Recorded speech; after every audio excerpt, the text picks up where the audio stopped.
And now we move to our final session of the day. We're going to look into the crystal ball with a technology pioneer to separate the possible from the pipe dream and get a glimpse at the innovations that are poised right now to make the biggest impact on the future of work. Paul Jacobs was formerly at the helm of Qualcomm and is now founder, chairman, and CEO of XCOM. And CNBC contributor and New York Times contributing opinion editor Kara Swisher sat down with Paul. Let's listen in. Okay, we're here with Paul Jacobs, someone I've interviewed many, many times, mostly when he was working at Qualcomm. Paul, welcome to the show. Thanks a lot, Kara. It's good to see you again. So there's a lot to talk about, and I think we're going to focus this on the sort of the future of work and your expertise area, which is 5G, where work from home is going, and different developments. And you've started a company, XCOM. Can you explain what that is really briefly for people to understand what you're working on right now? Because it centers on 5G and other technologies like it. Right. So basically, a bunch of the senior guys from Qualcomm came with me. And they were the guys that I've worked with for basically 30 years in developing the next generation wireless technologies. And so we wanted to do the same thing here. And, there's a lot of promises being made about 5G, particularly around ultra reliability, low latency, high bandwidth, all these things. And some of them actually aren't really being implemented. And so we came to a decision on how to do a next generation technology that works on top of 5G and 6G and even 4G and make the systems work better, more reliable, lower latency. Explain Explain the problems that are there, because you had tried to take Qualcomm private about a year ago and then abandon your effort. But what are the gating functions of this happening from your perspective? Well, the big gating function in terms of 5G is just getting the rollout. China's already rolled out hundreds of thousands of base stations, and Korea's rolled out 100,000 plus, and we've rolled out, 10,000 plus, So, that's the first gating item, just getting the stuff rolled out. But also the technology, there's a lot of promises being made, but at its base, 5G technology is very, very similar to 4G, except when you go to these very high frequencies where, once again, you're going to have to roll out a lot of base stations because the signal doesn't go very far. But the thing that a lot of people have talked about, go ahead. Go ahead. No, go ahead. Finish. People are talking about getting these new applications where you require a lot of throughput, but also very reliable systems, very low latency systems. And while some of that stuff's in the standards, it hasn't actually been implemented yet. XCOM, we're actually implementing those kinds of technologies, and we're doing by processing all the radios simultaneously together, which is a very cool new thing to do. It takes a lot of compute and so forth, but works very well. What is delaying the rollout with China and Korea and others? What is the delay here on the rollout itself? Is it the technology? Is it government?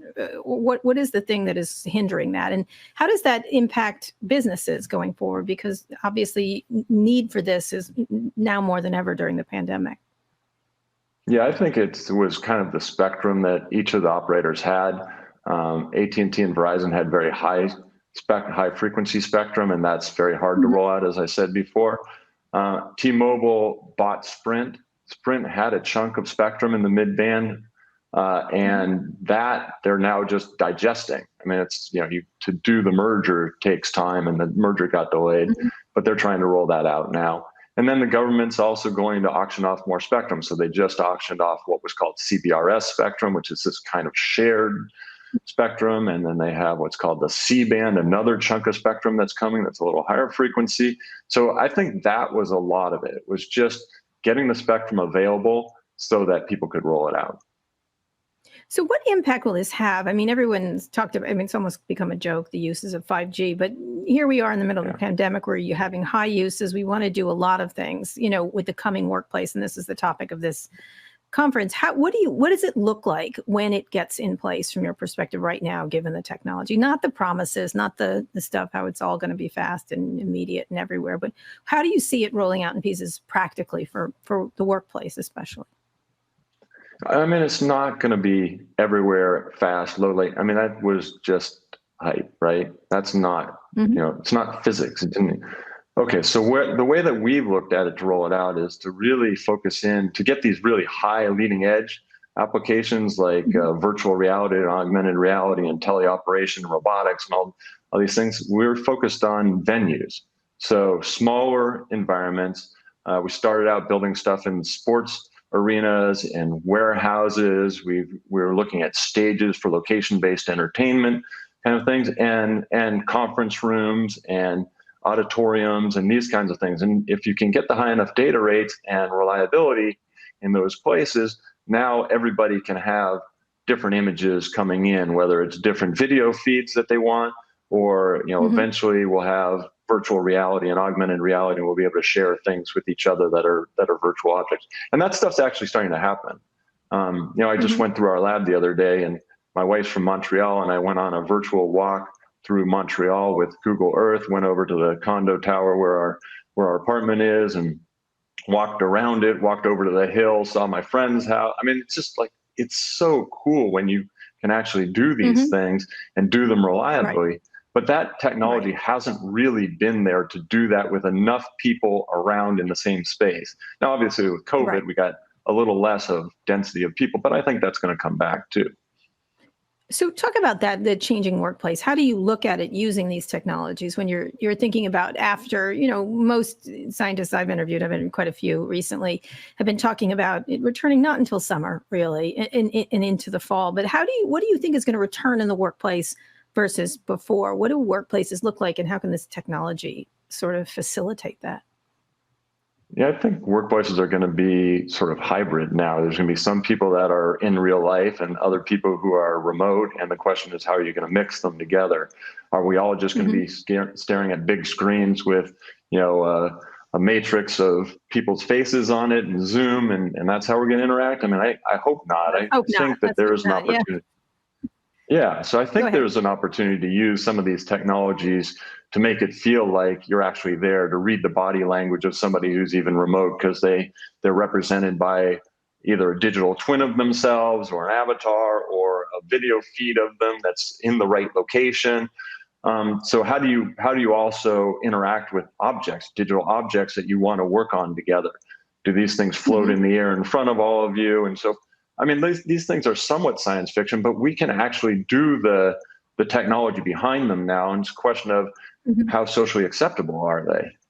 And when we were thinking also, if you're thinking about like education as a good example of how people work together and how they go remotely, there's a lot of issues of digital divide issues. Like, do you have connectivity? Do you have the devices? How expensive are those devices?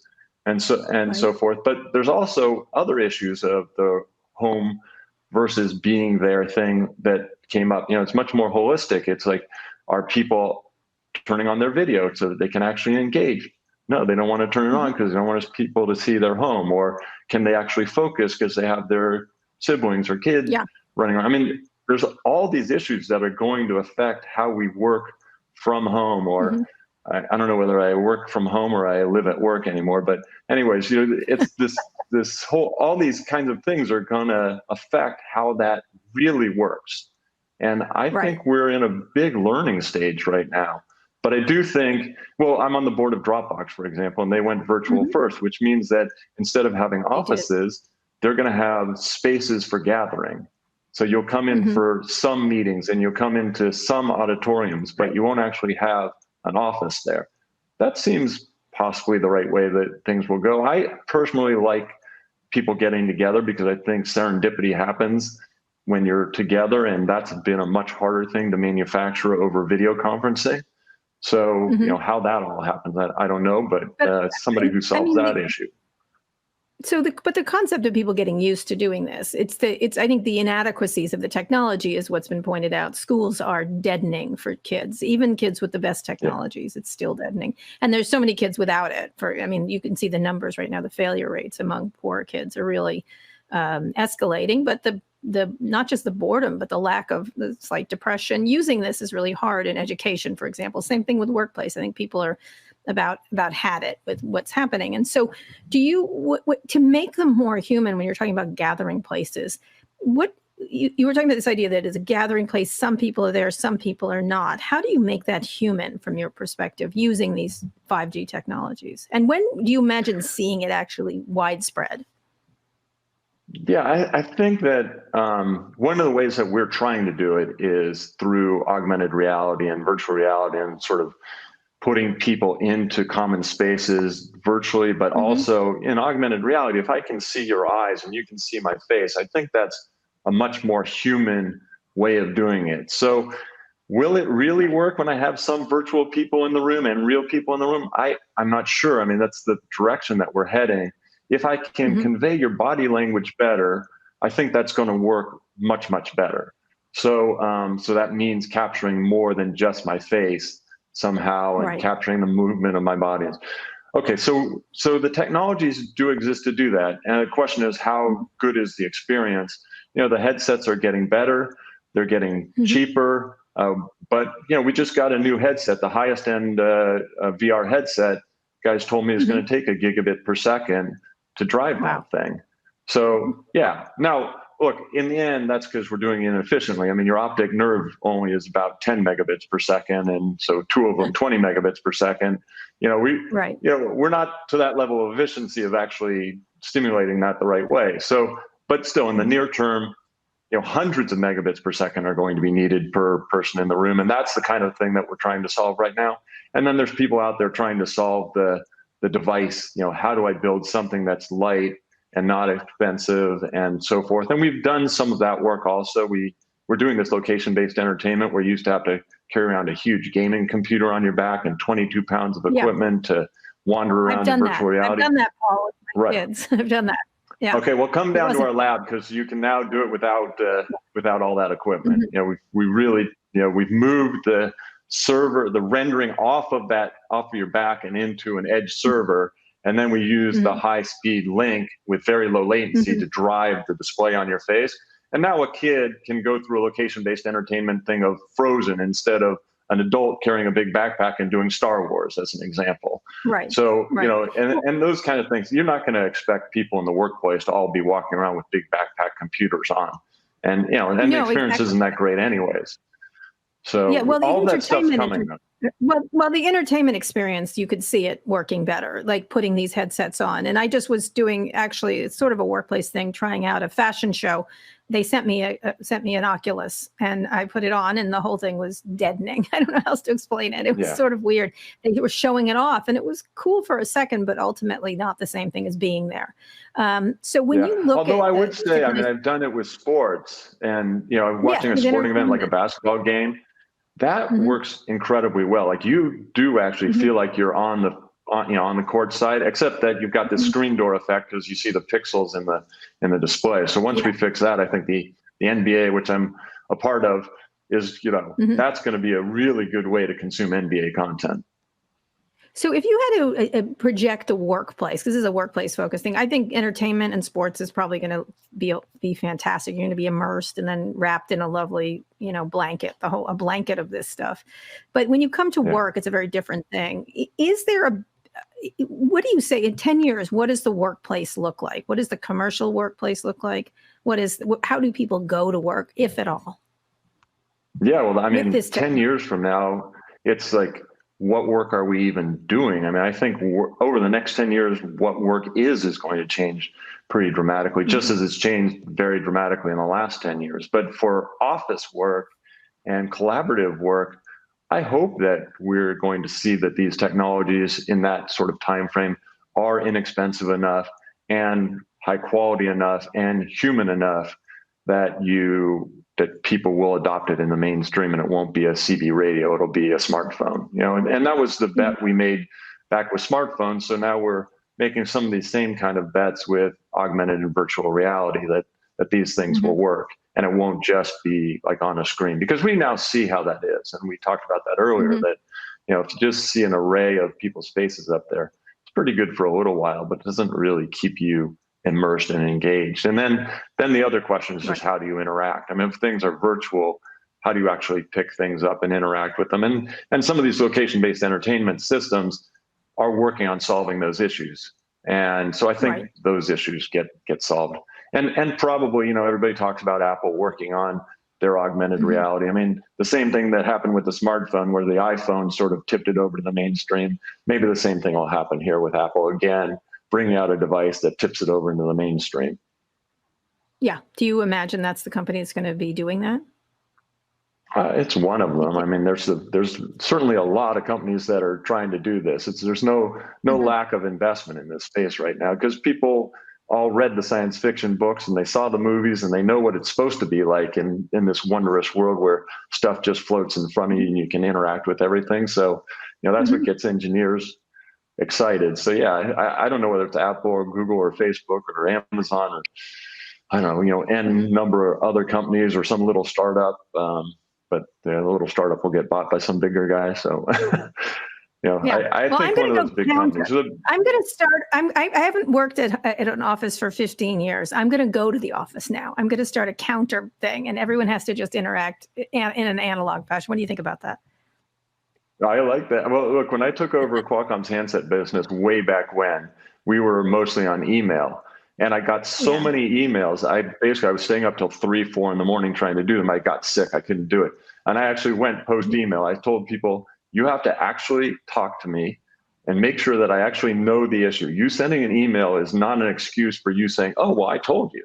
So this notion that we actually have to be together, I mean, I believe in it. I'm on the board of advisors at UC Berkeley, and people are questioning whether the university is going to survive. Look, I guarantee you, kids want to get together. They may not always want to learn together, but they sure as heck want to socialize together. And so that's going to be important. The place is going to be important. I think that's going to be true throughout humanity. And there have been waves of technology where people say, oh, it's going to dehumanize us. It's going to allow us to be separate. Yes, to some extent, but not 100%. And that's the way I think it's going to be going into the future, too. All right, Paul, thank you so much. We really appreciate it. And good luck with all your efforts. Thanks a lot, Kara. It's great to see you. And good luck with all yours, too. And our thanks to Kara and Paul and to all of our speakers and participants today. And thanks especially to you for joining us.